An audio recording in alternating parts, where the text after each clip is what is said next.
Welcome to the Newark Regional Business Partnerships Engage and Exchange podcast. Join us for business insights and meaningful conversations with NRBP's member organizations. Thank you to our podcast host sponsor, the Martin Tuchman School of Management at NJIT. Additional support for NRBP's Engage and Exchange podcast is provided by PSEG, New Jersey Urban News, Main Street Advisory, LLC. Hello, I'm Ferlanda Fox-Nixon, President and CEO of the Newark Regional Business Partnership. We are the premier Chamber of Commerce for the Greater Newark region.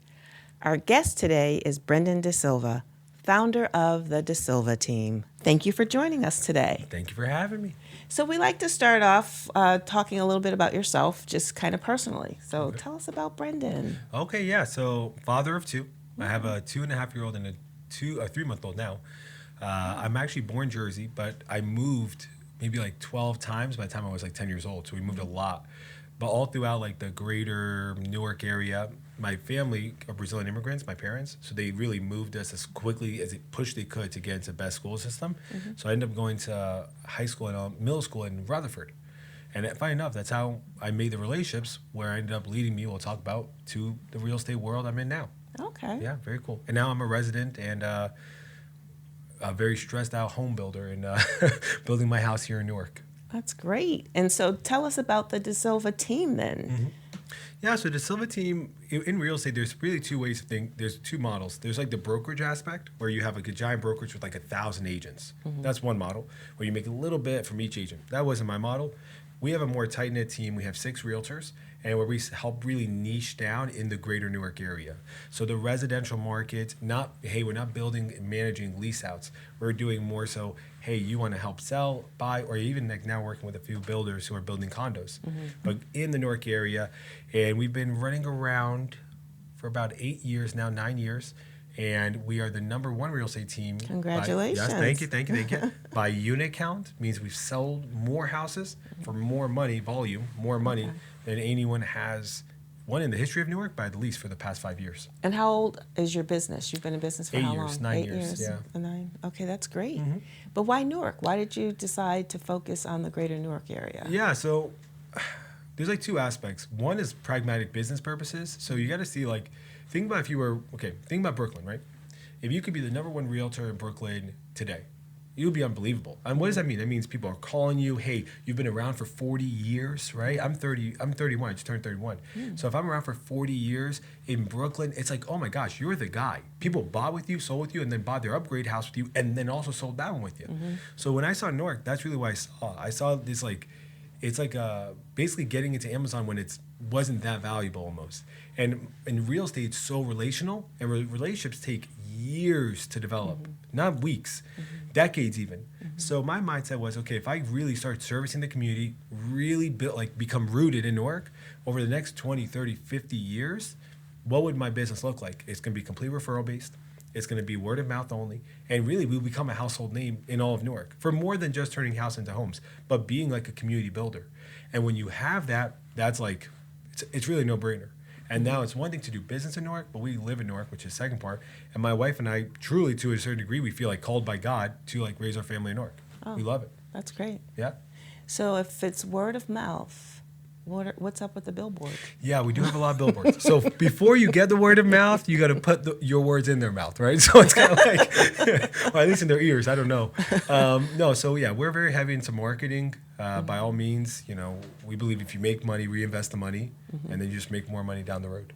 Okay, yeah. Very good, very good. So talk to us about some of your success stories. Oh, man, I have amazing. I have some feel-good stories. There's this woman, she's actually a Newark resident, grew up, born and raised. No one in her family had ever owned a piece of property. Wow. She had about $12,000 saved up. She works for Newark, actually. I'll tell you about that later. But she basically had been working for Newark for 15 years. She has an 8-year-old kid and an 18-year-old son. They couldn't buy a property. They couldn't figure it out. They kept trying, kept going under. I ended up connecting with her. We show her one house, single family on North Newark on Sylvan Avenue on the border of Belleville. Unbelievable. The taxes were like $4,000 property taxes.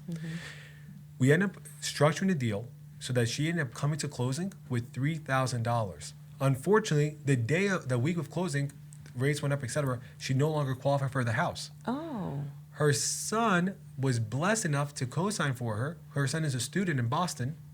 He makes like a few $100 a week as part-time, but it was just enough to get her to qualify because she makes some money off the books. We're talking about the 18-year-old? The 18-year-old. Oh, wow. 18, 19-year-old son. Okay. Literally co-signed for his mom. Oh, Unbelievable. yeah. Single mother. Right. Amazing story. It is. She ends up, long story short, is her loan is going to die. The whole house can go under. She's going to cry. It's been a very thing. She already moved out, all this stuff. The house to close on Thursday, that Thursday, end of day, period. The son had to co-sign. We just find out the son's in Boston, not in New Jersey. We just put two and two together. Like, you have to be here to sign. He says, I'm in Boston. I have finals.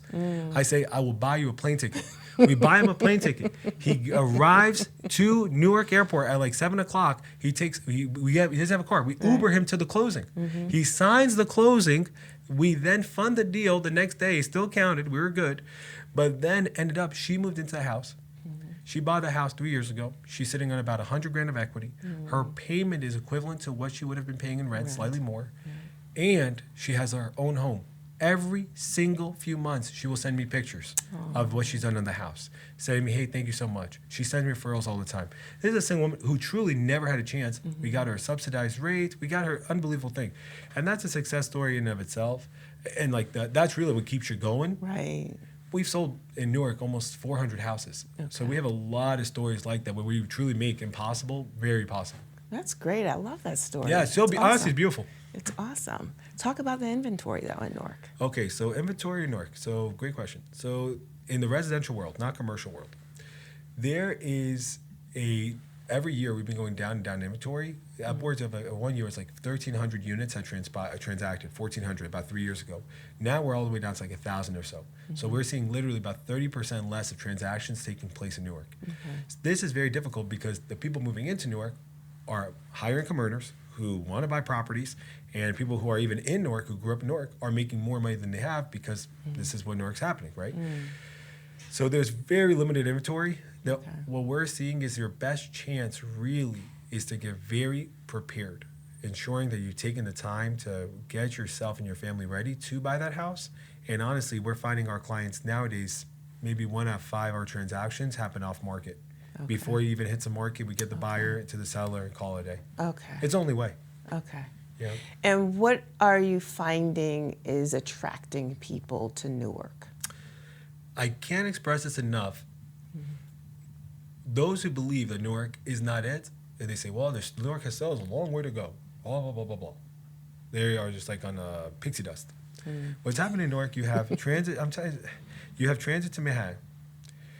I used to live in the Heights in Jersey City, right? You have transit to Manhattan. You have the airport.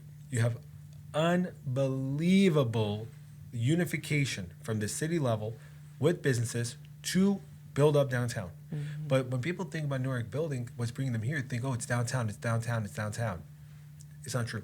North Newark development's taking place. Week Way is taking place development. We have Lionsgate, right? The 6 stages coming in. Okay. We have everything and anything, even Clinton Hill, an area that has been blighted, right? That area is getting hundreds of units of development. They're getting local businesses opening up. And let's not even talk about the Ironbound. You have a food scene in Newark. You have entertainment scene in Newark. You have transit to NYC in Newark.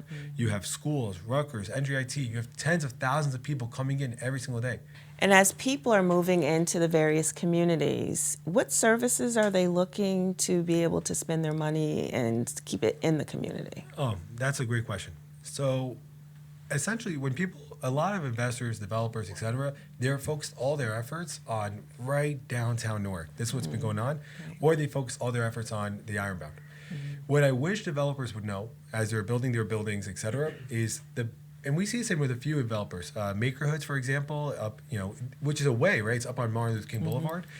He really built like an incubator. So if you live upstairs, right downstairs, you have things to do. So a lot of the buildings, they don't have enough commercial space on the first floor. So why do I bring this up? The people who are moving to Newark, whether they're buying or renting, they're looking for places, cute cafes to go into. The food doesn't even have to be exceptional, but they want the cute cafes to walk to. They really want the places that they can feel like they can get dinner and that it's not just this one ethnic cuisine. That's why the Ironbound has done so well, right? You walk in Ironbound, you hit 10 different restaurants within a short step. But some of these developments in Upper Clinton Hill, for example, or in Vailsburg, section of Newark, they're building these beautiful buildings. Even if they're doing just 2-3 family homes, the people who live there, they don't want to have to drive 20 minutes to Bloomfield to eat or Montclair. They want to be able to walk to their spot. So there is a demand for good cuisine.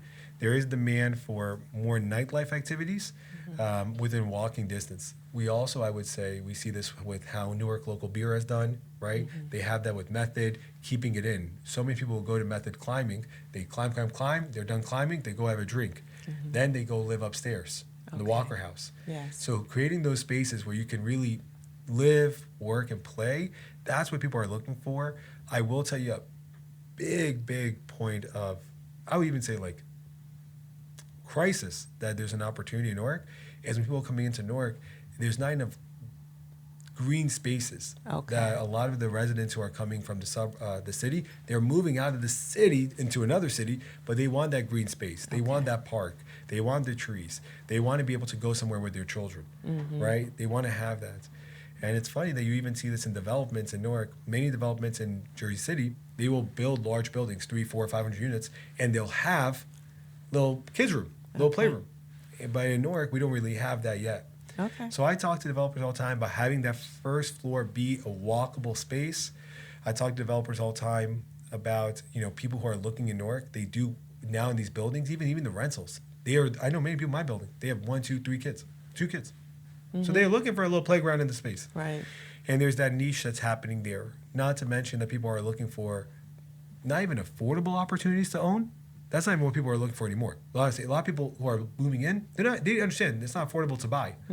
They're looking for condo opportunities at the $500,000, $600,000, $700,000 mark to buy in Newark. And we've already seen a few condos sell above $500,000 in Newark. I'm sure this year you'll see a condo at 6+, without a doubt. So there's margins now whereas there wasn't to be able to successfully build an entire condo development where you can sell a 900 square foot condo, 1,000 square foot condo, 600,000. It's a different world now. Yeah. It's a great market. Oh, especially for the buying power. Yeah. And then we're going to just end with asking you, why are you a member of NRBP? What a brilliant question. No, I've been a member now for 3 years. I'm one of the younger members when I joined. I think now there's other young members. But I'm 31. So for me, it is immeasurably valuable to have relationships with people who are already stakeholders in the community and who know much more than I have. And I've even taken upon myself to reach out to people and say, hey, can I ask you a question? Or, hey, we're part of the same group. Can I pick your ear? And they're like, oh, wow, I didn't even know you were here. I said, oh, no, I am here. So then I see them at the networking events and the educational events. It's not that I learn. I do learn, but learning is really not the value. It's the relationships you make that are really hard to quantify in terms of like what they're worth because you just get such an exponential return. Because that relationship, that's what it's all about. Well, thank you. Thank you so much for being a loyal member. No, it's my pleasure. Thank you for joining us. Today's inspirational quote comes from Dave Thomas, founder of Wendy's. What do you need to start a business? 3 simple things. Know your product better than anyone, know your customer, and have a burning desire to succeed. Thanks again for listening. Thank you for listening to NRBP's Engage in Exchange podcast. Tune in next time for more NRBP member organization insights. For more information about our organization, visit www.newarkrbp.org. Thank you again to our podcast host sponsor, the Martin Tuchman School of Management at NJIT. Additional support for NRBP's Engage in Exchange podcast is provided by PSEG, New Jersey Urban News, Main Street Advisory, LLC.